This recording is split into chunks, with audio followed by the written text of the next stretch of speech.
Tita John, Tita Aida. Napag-usapan po kagabi, sana nga po kasama po kayo sana kagabi. Ito si Tita Aida. Hello, Tita Aida. Good evening. Summary mo na lang. Good to see you. Ang chill-chill naman ni Tito. Wala ba? Teka, i-transfer ko sa ano. Oh? Ang chill-chill, oh. Parang walang stress si Tita. Nawawala kasi nasa parking lot ako. Wait lang. Wait lang. Okay lang, Tita. Take your time po. Nagda-drive Okay, po kayo. okay. Okay lang po ba? Driving po kayo? Nakikinig ako. Tita, ano ko po sa inyo yung summary nung napag-usapan kagabi, no? Kasi po, nandito po si Tipoy tsaka yung nanay po niya. So, para ho mabilis nyo pong maintindihan, ibubuod ko na lang po yung mga napag-usapan. Okay. Nung pong nandito po si Tipoy, tinanong ko po, ang gusto po talaga niyang initially nung lumapit siya kay Tatay Ram is makahingi siya ng tulong kay Tatay Ram para makapag NC2 po siya, para NC2 dun po sa TESDA kung familiar po kayo, para makapag-apply po, para maipagpatuloy po niya yung gusto po sana niya magbarista. Kaso po in-open up, kumbaga napag-usapan na rin nila ni Tatay Ram, na open up po sa kanya, kung ikaw ba'y may pagkakataon na mabuksan yung pintuan na makapag-aral ka, pipiliin mo, mag-NC2 ka pa rin o itutuloy mo yung pag-aaral mo? Sa pag-aaral daw po ang gusto niya. So, natanong ko po siya, kasi kung gusto niyang magbarista at makakakuha naman siya ng NC2, kung sa loob-loob ko, kung gusto niyang magbarista, mag-NC2 na siya agad. Kaya tinanong ko po siya, ano bang kursong gusto mo sana kung ikaw kung papipiliin ka? Gusto daw po niya maging seaman talaga. So, it makes sense, kaya gusto niyang ipagpatuloy yung school niya kasi ang gusto niya po talaga magsiman. So ongoing yung usapan, kaso ang problem kasi tita, ang natapos lang po niya grade 9. So, Kaya nga. ang option po kasi mag-ALS, para babawasan ng isang taon yung pag-aaral po niya kasi kung itutuloy po niya yung regular schooling, 3 years pa bago siya makapag-college. Pero kung mag-ALS, kailangan matapos niya yung grade 10, ALS ng grade 10 at saka ALS ng grade 11 and 12. So 2 years lang bali po bago siya pwedeng mag-college. Maganda sana kung mag-aaral na lang muna siya. Kaya yun nga po tita, kasi si Tatay Ram, dahil nga po alam niya na may mga susupport nga rin po kay Tipoy, kumbaga binuksan din naman po niya yung pintuan para nga po doon sa gusto niya. Ang condition lang syempre, talagang itutuon po niya yung oras niya, yung panahon niya sa pag-aaral. Yan naman po yung sabi naman po niya gustong gusto po niya.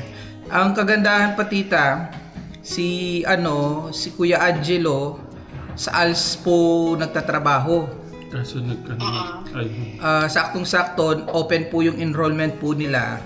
Kaya makakapasok po siya agad ng ALS. Talaga? Opo, this May po, sa June na po ang start nung ALS nila. So, perfect. Makaka-start na po siya. So, Sige, kung ano na lang yung napag-usapan nyo, PM na lang ako. Ano ang magiging, magsasend ako, kasi kailangan na ba niya ng ng fund? Hindi tita. hindi pa naman po tita, kasi sa ALS halos lang, basic lang naman po ang expenses doon. Ang kaso nga lang po, baka po kasi may mga gustong, pag inopen na po natin sa community, baka may gustong tumulong po sa kanya. Sabi ko, ang gawin na lang natin kapag inopen up natin sa community yung plano mo, baka may mga gustong tumulong sa'yo, i-open up natin siya ng bank account niya para at least ma-secure natin yung buffer niya for college. Pag college siya. Oo nga, no? Maganda yan. Opo. Kasi, Magastos talaga sa college. Marami akong napatapos sa college. Wow. So gusto ko siya tulungan kasi nagbago na siya. Decidido na siya. Yun naman po yung napansin ko tita sa kanya personally. talagang ano talaga siya ngayon, mas focus siya. Baga mas naintindihan niya na po yung consequence ng action niya. And ngayon po talaga gusto niya po talagang may pagpatuloy yung pag-aaral niya. Sige, kung ano na lang ang mag-ano na lang ako lagi, monthly, para doon, kung ano yung nyo, support na lang ako. Opo. Tita, Oo. nung nagsabi po kasi kayo na yung ano po, I want to help Tipoy Ramil anything what he need. Kaya sabi ko, ayaw ko namang limitahan yung gusto ko i-open na kay Tita Aida. Baka mas maganda yung pwede nating, magandang tulong. Sama-sama po tayo. Dahil nga po sa ngayon wala naman po talagang yung kakain lang dito. Ang iniisip ko lang talaga tita yung pong sa college niya. Kaya sabi ko, yun. Kaya inano po ni Tito Jun yung ganun. Para mapondohan yung ano niya kung sakali. Oo nga, no. That's good. Maano kasi talaga ako sa mga nag-aaral. Yun ang sinusuportahan ko. Yung Grabe. gusto mag-aral. Ang ganda tita ng ano niyo. Ng inyo pong puso. Wala na ako ngayon. Natapos na din. 10 sila nakagraduate. Wow. Thank you so much po. Kasi ano po niisip ko lang din po si Kuya Tipoy natin. Kaya sabi ko sayang yung pagkakataon na baka ayaw ko naman pong panghinayangan na darating yung panahon na wala akong nagawa dito sa bata. Sabi ko, Pati si Dandan, gusto niya rin, di ba? Gusto ko din tulungan si Dandan sa college niya. Basta yung mga batang gusto mag-aaral. Si Dandan din decidido eh. Talaga. nakausap ko po siya. Sabi ko noon, Parang gusto rin niya magsiman. Di ba? hindi sabi ko nga, pwede kita i-enroll kagaya kay Kuya Luis sa Toyota. Oo. Kaso di ko pala naisip yung daily tsaka monthly na ano mo, yung pang-enroll mo sabi ko 100 plus pwede kong bayaran eh. Pero yung daily pala sabi ko tsaka monthly mabigat din. Pagtulungan natin sabi ko kayo. Oo, ako na sa monthly na daily niya. Ay grabe. Tapos pwede rin kita hati din tayo sa niya, sa tuition niya. Ay. Pero ako na sa daily niya, daily. Sino si Dandan? Apo. Ay. Grabe Oh yes. Oo, Ramel.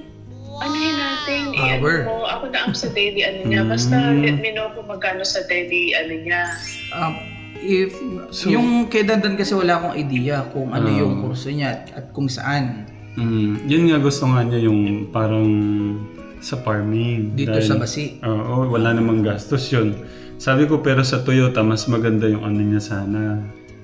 Mahirap naman kasing ipilit. Kailan Mas maganda po tita, nandito po sila bukas, bubuuin ko po silang Techram Kids, tawag po kami sa inyo ulit. Si Dandan. Anong oras? Anong oras po kaya? Mas maganda kung 6 sa inyo. Sige. Sige 6 po. ng morning po. 6? Ng hapon siguro. Wait. 6 ng hapon. Para kasi 6 ng umaga sa akin. Naka-ready na. Sobrang matutuwa po yun, tita. Sobrang matutuwa po yun. Tsaka po si Ate Ednalyn. Usap-usap ulit tayo ng 6. Para hindi siya masyadong maano. Kailan bang enrollment? Sa kanino po? Kay Tipoy po? Kay Dandan tsaka kay Tipoy. Yung kay Tipoy po kasi ALS pa lang naman po siya. So, sige. by Yung kay June. Dandan? Yung kay Dandan wala pa po akong details Pwede pa dito. ba siya i-enroll? Or Ano pa lang po siya, grade 12 pa lang siya. Sa next ano pa po siya, tita? Matagal pa tita. Chill lang, chill. sige. Ay naku. May ipon na. May ipon na. Tita, thank you po talaga. Thank you sa pagmamahal sa mga bata. Yun talaga yung target ko, yung gusto mag-aral. Kasi alam mo, isa lang ang tinulungan ko na mag-college. Alam mo, nakagraduate ng college. Buong pamilya na, ang sarap sa pakiramdam na siya ngayon. Nasa abroad na, nakapagpaaral na ng kapatid. So, hindi lang isang tinulungan natin eh. Pag nakagraduate siya, pamilya na niya, mga kamag-anak niya, natutulungan niya, you know? Kaya yun ang maganda tulungan eh, yung mag-aaral talaga. Yung gusto talaga. Tama. Oo. Kasi hindi lang isang tao na tutulungan natin eh. Kapag-aral siya, makapagtapos siya, buong pamilya na yung makakaahon. You know? Thank you, Kaya tita. sayang yung mga bata eh. Mga bata talaga yung magandang tulungan. Lalo na yung sikap talaga. Tsaka i-monitor Naawa naman ako po kay natin. Tipoy kasi kahit pa paano nagising na siya. Mm. You know, yun ang mga maganda. Opo. You know. Thank you po sa pag-asa po na ibibigay niyo po. Tsaka sa pangunawa niyo po, tita, sa kanya.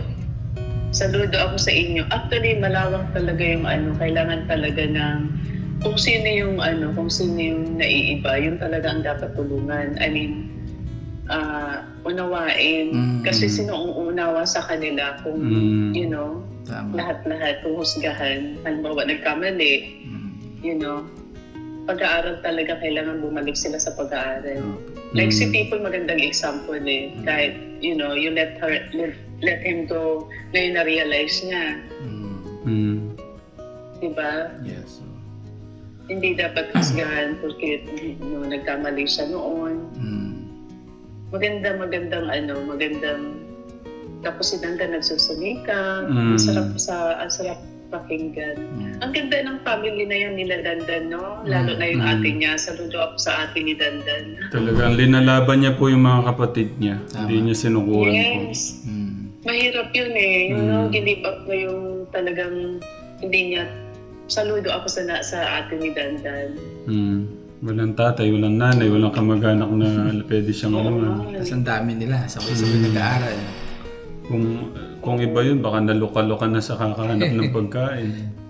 Tsaka yung Mahirap yun. Dalaga siya. You know. yung malaman lang ni Ate Edna Lynn na may tutulong sa kapatid niya. Malaking bawas na sa alalahanin niya sa isip.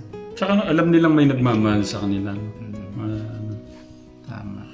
Tita, sobra pong salamat po sa inyo pong malasakit sa mga ganyang mga batang gusto po mag-aaral. Si Lord na po ang mag-bless po sa inyo more than your expectation. Saludo ko sa inyo. Thank you din. Ingat po kayo lagi, tita, sa pagdadrive, everyday. Thank you ha. Opo. Thank you. Kami po yun, thank you, tita. Thank you din po. Tita, baka kasi may Thank na pasok. lang lagi. Baka may pasok si tita eh. Hindi. Thank you, tita. Ingat po kayo Thank dyan. you, bye-bye. Opo. tita. God bless po. God Ingat po. Update na lang po namin kayo.